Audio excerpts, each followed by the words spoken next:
വികസനത്തിനു വേണ്ടി എന്തെല്ലാം നൽകിയാലും ഇവിടെയൊന്നും കിട്ടിയില്ല എന്നത് കേരളത്തിന്റെ പതിവ് പല്ലവിയാണ്. ഇക്കഴിഞ്ഞ ബജറ്റ് കാലത്തുകൂടി ഈ പല്ലവി നാം കേട്ടു. എല്ലാ കാര്യങ്ങളിലും കേരളത്തെ കേന്ദ്ര സർക്കാർ മനഃപൂർവ്വം തഴയുകയാണെന്നാണ് സംസ്ഥാന സർക്കാർ ഉയർത്തുന്ന ആരോപണം. എന്നാൽ വമ്പൻ പ്രഖ്യാപനത്തിലൂടെ ഈ ആരോപണങ്ങൾക്കെല്ലാം മറുപടി നൽകിയിരിക്കുകയാണ് കേന്ദ്ര സർക്കാർ. റോഡ് വികസനത്തിനായി കേരളത്തിന് വമ്പൻ തുകയാണ് കേന്ദ്ര സർക്കാർ പ്രഖ്യാപിച്ചിരിക്കുന്നത്.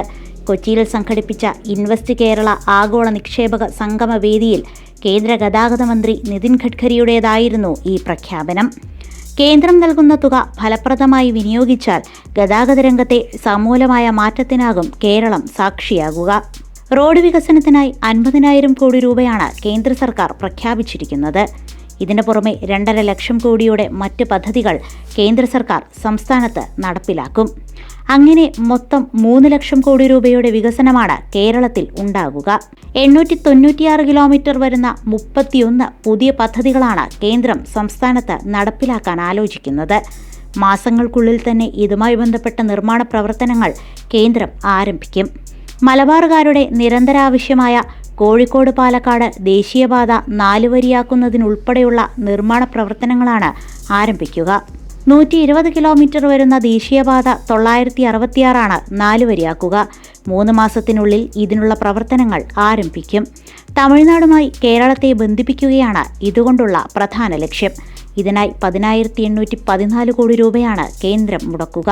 ഇതിനു പുറമെ തമിഴ്നാട്ടിലെ ചെങ്കോട്ട, തിരുനെൽവേലി, തെങ്കാശി എന്നിവിടങ്ങളുമായി കൊല്ലത്തെ ബന്ധിപ്പിക്കുന്ന 38.6 കിലോമീറ്റർ വരുന്ന പാതയുടെ നിർമ്മാണവും നടത്തും.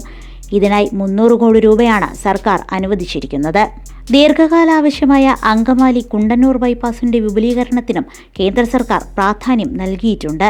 ബൈപ്പാസ് 6 വരിയാക്കുന്നതിനായി 6,500 കോടി രൂപയാണ് സർക്കാർ കേരളത്തിന് നൽകുന്നത്. 6 മാസത്തിനുള്ളിൽ പാതയുടെ നിർമ്മാണം ആരംഭിക്കാനാണ് കേന്ദ്രത്തിന്റെ തീരുമാനം. തലസ്ഥാന നഗരത്തിനുമുണ്ട് സന്തോഷിക്കാനുള്ള വക. തിരുവനന്തപുരം ഔട്ടർ റിംഗ് റോഡിനായി 5,000 കോടി രൂപ കേന്ദ്രം അനുവദിച്ചു. വിഴിഞ്ഞം തുറമുഖത്തിലേക്കുള്ള പ്രധാന പാതയായ ഈ റോഡിന്റെ 62.7 കിലോമീറ്റർ ദൂരമാണ് വികസിപ്പിക്കുക. പ്രകൃതി രമണീയമായ സ്ഥലങ്ങൾ കൊണ്ട് സമ്പന്നമായ കേരളത്തിന്റെ ഹൃദയം ടൂറിസമാണെന്നാണ് നിതിൻ ഗഡ്കരിയുടെ നിരീക്ഷണം. അതുകൊണ്ട് തന്നെ കേരളത്തിന്റെ ടൂറിസം മേഖലയ്ക്ക് കരുത്ത് പകരുകയാണ് പുതിയ പദ്ധതികൾ.